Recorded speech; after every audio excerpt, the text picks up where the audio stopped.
வணக்கம். திரையரங்கம் 28 years later. இது ஒரு ஹாலிவுட் திரைப்படம். இந்த திரைப்படத்தினுடைய இயக்குனர் டேனி பாயில். ஸ்லம்டாக் மில்லியனர் என்ற திரைப்படத்தை இயக்கியவர் இவர். ரேஜ் வைரஸ் என்ற கொடூரமான வைரஸை அடிப்படையாக வைத்து எடுக்கப்பட்டிருக்கக்கூடிய திரைப்படம்.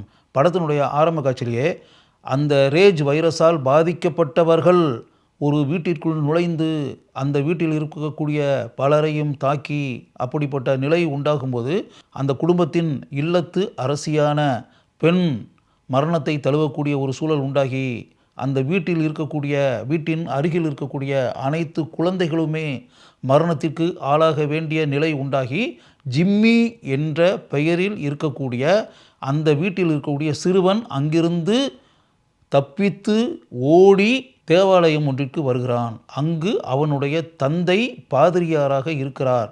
அவரிடம் நடந்த சம்பவங்களை அவன் கூறுகிறான். அப்போது அவர் கையில் இருக்கக்கூடிய சிலுவை ஒன்றை அவனுடைய கையில் கொடுத்து அங்கிருந்து தப்பித்து போகும்படி கூறுகிறார். அந்த ரேஜ் வைரஸுக்கு அந்த பாதிரியாராக வரக்கூடிய அவனுடைய தந்தையும் பலிக்கடாவாக ஆகிறார். அதற்கு பிறகு 28 வருடங்கள் கடந்தோடுகின்றன. நமக்கு ஒரு தீவு காட்டப்படுகிறது. அந்த தீவில் ஒரு குடும்பம் வாழ்கிறது. அந்த குடும்பத்தில் 12 வயது கொண்ட ஸ்பைக் என்ற சிறுவன் இருக்கிறான். அவனுடைய தந்தையின் பெயர் ஜாமி, தாயின் பெயர் ஐலா. அவள் உடல்நலம் பாதிக்கப்பட்ட நிலையில் இருக்கிறாள். மனநலமும் பாதிக்கப்பட்ட நிலையில் அவள் இருக்கிறாள். தந்தை ஜாமியுடன் இணைந்து ஸ்பைக் என்ற பெயரில் இருக்கக்கூடிய அந்த 12 வயது சிறுவன் அந்த ஊரை விட்டு கிளம்பி தந்தையுடன் சேர்ந்து அருகில் இருக்கக்கூடிய ஒரு தீவு பகுதிக்கு பயணிக்கிறான். தந்தையுடன் அந்த தீவுக்கு பயணித்து செல்லக்கூடிய ஸ்பைக்கிற்கு அங்கு பல அனுபவங்கள் கிடைக்கின்றன. ரேஜ் வைரஸால் பாதிக்கப்பட்ட பல மனிதர்களை அங்கு சந்திக்க வேண்டிய சூழல் உண்டாகிறது. ஆல்ஃபா என்ற பெயரில் ரேஜ் வைரஸால் பாதிக்கப்பட்ட ஒரு மனிதனுடைய கொடூரமான செயல்களை அவர்களால் நேரடியாக காண முடிகிறது. இதற்கு முன்பு பார்த்திராத கொடூரமான அனுபவங்கள் பலவற்றை பெற்ற பிறகு தன்னுடைய தந்தையுடன் அவன் மீண்டும் தன்னுடைய இடத்திற்கு திரும்பி வருகிறான். வந்த பிறகு தன்னுடைய தந்தையிடம் பல கேள்விகளை கேட்கிறான். அதற்கு தன்னுடைய தந்தையிடமிருந்து உரிய பதில்கள் வரவில்லை என்ற பிறகு ஒரு தீர்க்கமான முடிவை மனதில் எடுத்துக்கொண்டு தன்னுடைய தாயுடன் அந்த இடத்தை விட்டு கிளம்புகிறான் ஸ்பைக். அப்படி சென்ற ஒரு தீவு பகுதியில் அவன் சந்திக்கக்கூடிய மனிதன்தான் எரிக். தாங்கள் பயணித்து செல்லக்கூடிய ஒரு இடத்தில் ஒரு பெண்ணை சந்திக்க வேண்டிய நிலை உண்டாகிறது. அந்த பெண் ரேஜ் வைரஸால் பாதிக்கப்பட்டு மரணத்தை தழுவக்கூடிய சூழல் உண்டாகி அப்படின்னு வரும்போது அவள் ஒரு குழந்தையை பெற்றெடுத்து விட்டு மரணத்தை தழுவுகிறாள். அந்த குழந்தைக்கு நோயினுடைய பாதிப்பு எதுவுமே இல்லை. அந்த குழந்தை இவர்களின் கைகளில் வந்து சேர்கிறது. இதற்கு மத்தியில் சிறிதும் எதிர்பாராமல் எரிக் மரணத்தை தழுவ வேண்டிய சூழ்நிலை உண்டாகிறது. ஸ்பைக் தன் தாயுடன் அங்கிருந்து பயணிக்கிறான். அவன் சந்திக்க வேண்டும் என்று நினைத்து தன்னுடைய தாயுடன் புறப்பட்டு வந்ததற்கு காரணமே ஒரு மருத்துவரை சந்திப்பதற்காக. அந்த டாக்டரின் பெயர் கெல்சன். கெல்சனை சந்தித்த பிறகு தன் தாய்க்கு இருக்கக்கூடிய உடல்நல பாதிப்பையும் மன பாதிப்பையும் அவன் வெளியிடுகிறான். அந்த பெண்ணை சோதித்து பார்த்த அந்த டாக்டர் அவளுக்கு புற்றுநோய் இருப்பதாக கூறுகிறார். வெகு விரைவிலேயே அவளுடைய மரணம் அவளுக்கு நடக்கப் போகிறது என்பதையும் கூறுகிறார். அந்த இடத்தில் அவர் ஏராளமான மரணமடைந்த ரேஜ் வைரஸால் பாதிக்கப்பட்டு மரணத்தை தழுவிய எண்ணற்ற மனிதர்களுடைய கபாலங்களை கண்டெடுத்து அடுக்கி வைத்து ஒரு கோவில் கோபுரத்தை போல அங்கு இருக்க செய்திருக்கிறார். அப்படி இருக்கக்கூடிய ஒரு சூழ்நிலையில்தான் எரிக்கினுடைய கபாலமும் அங்கு வந்து சேர்கிறது.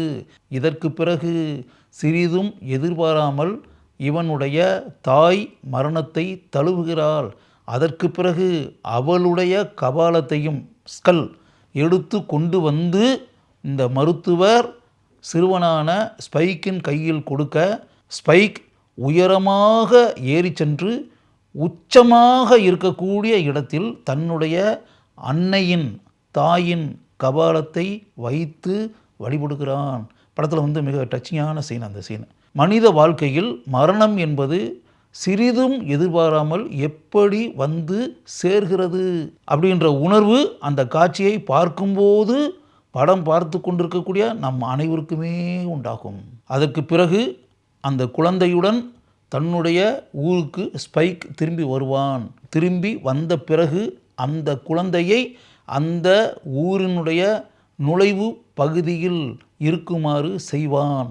அதற்கு பிறகு அவன் ஒரு மனிதரை சந்திப்பான்.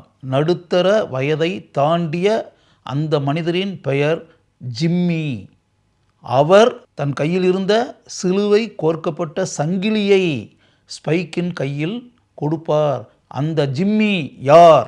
படத்தினுடைய ஆரம்ப காட்சியில் ரேஜ் வைரஸால் பாதிக்கப்பட்டவர்கள் வீட்டிற்குள் நுழைந்து அப்படின்போது அங்கிருந்து தப்பித்து ஓடிய ஒரு சிறுவன் தன்னுடைய தந்தை கொடுத்த அந்த சிலுவையை கையில் வாங்கி கொண்டு அங்கிருந்து ஓடினான் அப்படின்றதில்ல, அந்த சிறுவன் தான் 28 வருடங்களுக்கு பிறகு நடுத்தர வயதை தாண்டிய மனிதராக வந்து தன் கையில் இருந்த சிலுவையை ஸ்பைக்கின் கையில் கொடுத்து, அப்படிப்பட்ட சம்பவத்துடன் இந்த திரைப்படம் முடிவடைகிறது.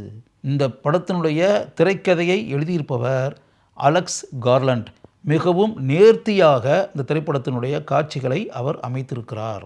அமெரிக்கா மற்றும் யுனைடெட் கிங்டம் இந்த 2 நாடுகளைச் சேர்ந்த நிறுவனங்கள் இந்த திரைப்படத்தை தயாரித்திருக்கின்றன. ஆல்ஃபி வில்லியம்ஸ் இந்த சிறுவன்தான் ஸ்பைக் கதாபாத்திரத்தில் நடித்திருக்கக்கூடிய நடிகர். மிகவும் இயல்பாக நாம் பாராட்டக்கூடிய அளவிற்கு இந்த சிறுவனுடைய நடிப்பு இந்த திரைப்படத்தில் இருக்கிறது. ஆரோன் டெய்லர் ஜான்சன் இவர்தான் ஜாமி கதாபாத்திரத்தில் ஸ்பைக்கின் தந்தையாக நடித்திருப்பவர். மிகவும் அருமையாக நடித்திருக்கிறார். ஜோடி கோமர் இவர்தான் ஸ்பைக்கின் தாய் ஐலாவாக நடித்திருப்பவர். நம் மனதில் இடம் பிடிக்கக்கூடிய அளவிற்கு கேஷுவலான பெர்ஃபார்மன்ஸை வெளிப்படுத்தி இவர் அந்த பாத்திரத்திற்கு சிறப்பு சேர்த்திருக்கிறார். எட்விட் ரைடிங் இவர்தான் எரிக் கதாபாத்திரத்தில் நடித்திருக்கக்கூடிய இளைஞர். அருமையாக அந்த கதாபாத்திரத்திற்கு நடித்து அந்த பாத்திரத்திற்கு மெருகு இவர் உண்டாக்கியிருக்கிறார். ரால்ஃப் ஃபியனஸ் இவர்தான் கெல்சன் கதாபாத்திரத்தில் நடித்திருப்பவர். ஒரு டாக்டர் கதாபாத்திரம் எந்த அளவிற்கு ஆழமாக இருக்க வேண்டுமோ அதை நன்கு புரிந்து கொண்டு இந்த அனுபவ நடிகர் தன்னுடைய அனுபவ நடிப்பை நன்கு வெளிப்படுத்தியிருக்கிறார் தான் வரக்கூடிய காட்சிகளில். ஆந்தனி டாட் மேண்டில் இவர்தான் இந்த படத்தினுடைய ஒளிப்பதிவாளர். இந்த படத்தினுடைய ஒளிப்பதிவில் தன்னுடைய மாறுபட்ட லைட்டிங் சிறப்பாக இருக்கிறது என்று படம் பார்ப்போர் கூறக்கூடிய அளவிற்கு தன்னுடைய தனித்துவ ஒளிப்பதிவை நன்கு வெளிப்படுத்தி இவர் நம்முடைய நற்சான்றிதழை பெறுகிறார். ஜான் ஹாரிஸ் இவர்தான் இந்த படத்தினுடைய படத்தொகுப்பாளர். சிறிது கூட போரடிக்காத அளவிற்கு தன்னுடைய எடிட்டிங் திறமையை இவர் படம் முழுக்க கையாண்டிருக்கிறார். யங் ஃபாதர்ஸ் இவர்தான் இந்த படத்தினுடைய இசையமைப்பாளர். கவித்துவ தன்மையுடன் எடுக்கப்பட்டிருக்கக்கூடிய இந்த திரைப்படத்திற்கு தன்னுடைய மாறுபட்ட வேறுபட்ட இசையமைப்பால் படத்திற்கு பெருமையை இவர் உண்டாக்கியிருக்கிறார். இந்த படத்தினுடைய படப்பிடிப்பு north England, north east England, south west England, Yorkshire, Somerset ஆகிய இடங்களில் படமாக்கப்பட்டிருக்கின்றன.